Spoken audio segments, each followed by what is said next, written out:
All right, today is I don't even remember, day 4, day 5 of the OMAD diet, intermittent fasting, 1 meal a day. It's getting easier to not eat at night. I work night shift. I do 12-hour shifts, and I just eat while I'm at home. I wake up at 3 in the afternoon. I have lunch with my family. I leave for work around 6, and then I don't eat until I wake up the next afternoon at 3 the next day. But it's a lot easier to not eat.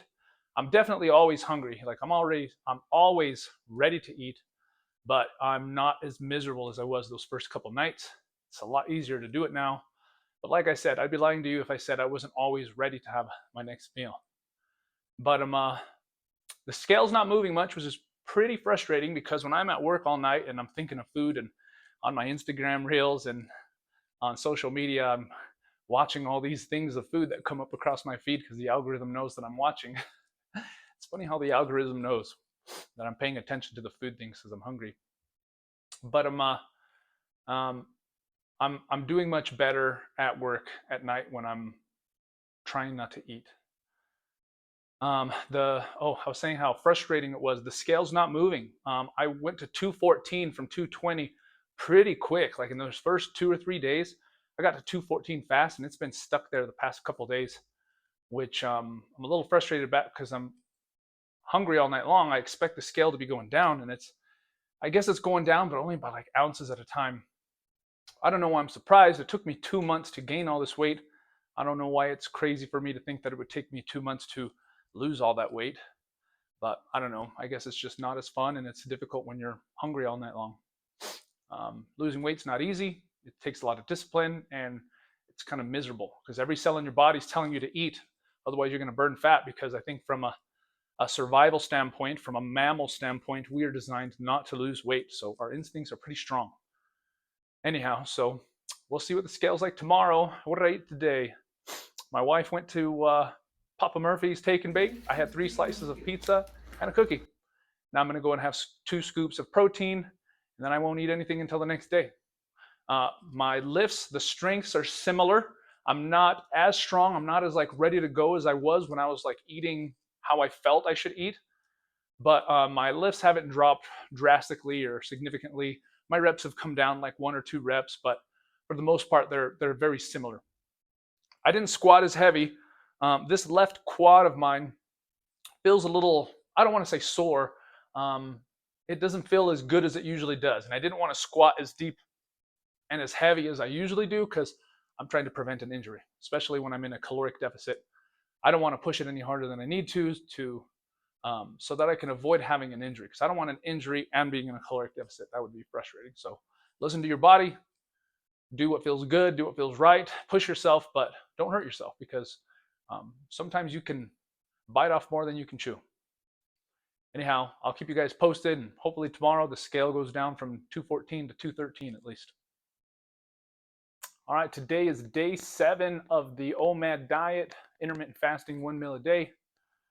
The scale finally moved down. I got down to like 214 from 220 really quick, like in 3 days.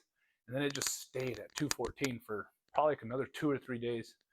I think today when I got on the scale before I exercised, I was 212. So it's nice to see the scale actually starting to trend down because when you're hungry and you are restricting yourself and being disciplined, it's nice to see the scale go the right direction. I know that the number on the scale isn't everything, but when you're intermittent fasting, you expect the scale to go down a little bit, right? So it was nice to see the scale finally come down after 2 days. I just kind of stayed at a plateau and it went down. I'm not that hungry at night anymore. I mean, I'm always ready to eat. Man, when people make their lunch at dinner time and on lunch break rather, and you can smell all the food, that kind of gets to me at work. But for the most part, I'm pretty disciplined in saying I'll be fine until tomorrow. So today was arm day, so I like to do arms with some chin-ups, with some curls. I've been fighting with this injury on my right bicep for a few weeks now, probably like 3 weeks. And it's getting better, but man, it takes so long for it to recover. I can just tell that this is going to be something that I'm going to deal with for another month or two, to be honest with you. But I can still work out. I like that I'm not being totally restrictive to not being able to work out, but I go down on the weights. I usually curl with 35s. I've been curling with 25s. Get a couple extra reps in, take it easier on the total like peak weight on this right bicep so that I don't get like a full blown injury and not be able to work out. After chin ups and straight arm curls, I incorporated some pull ups today. I've never done pull ups. I've never really been good at back exercises. I've been pretty disciplined this past few months working on my back. It's gotten a little stronger, so I can do like 5 pull ups now. So I really want to kind of get some size to my back. I've never had a good back, so I'm going to start there. I only did like 2 sets of actual pull-ups, and then I did some bent over rows, and then I don't know what they're called. I think they're called like single arm bent over rows or something like that, to work up my back. In between my sets for arms, I actually did some sit-ups or like bicycle sit-ups. I'm trying to incorporate my abs in there. I don't do a lot of ab workout, but I think I'm going to try and incorporate my abs the days that I do biceps, and I will just do them in between my sets for my arms. My rest period in between my sets might be like closer to that 2-minute mark versus the 1 to 1.5 minute mark, but it's okay. I really need to make sure I work out my abs too, so that when I finally get lean, I have something to show off, right? Anyhow, I feel good. I'm going to take some physique update pictures to kind of compare what I looked like at 222 versus what I'm at now at like 212. It's a 10-pound change. Obviously, I think most of that is like water weight, but some of it's fat, and let's just see how the comparison looks just from 1 week of OMAD, intermittent fasting. Today is day 8 of the OMAD diet, 1 meal a day, intermittent fasting.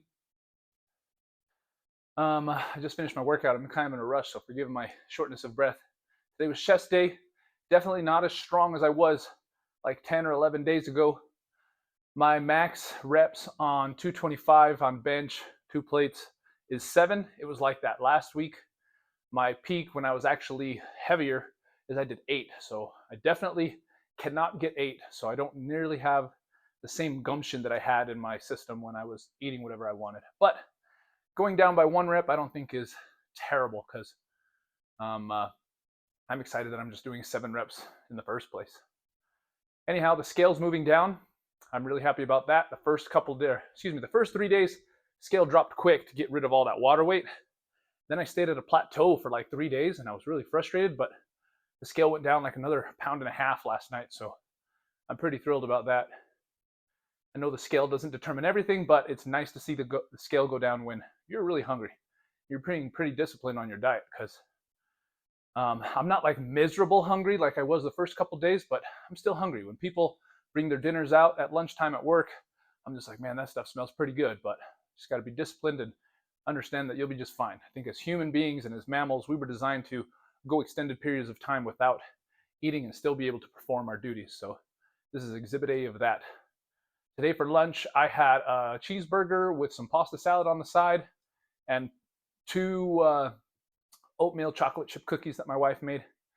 And now I'm going to go and have 4 scoops of protein, because even though I only have 1 meal, I still want to keep my macros up for my protein intake. So I'm going to have 4 scoops. I'm going to have 2 scoops now, and then 2 scoops right before I head to work.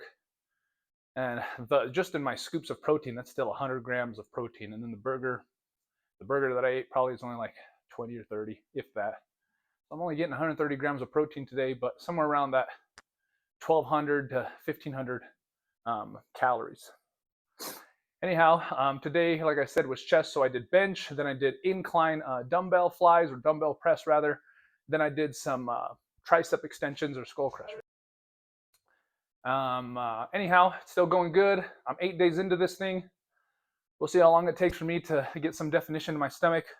Oh, yesterday was day 7, so I took my first week of recomp photos of what I was when I was 222. I think yesterday I was 212, so there was a 10-pound variance in my physique, and I could tell, like when I compared the photos together just at a quick glance, it wasn't like a drastic change, but there was a change.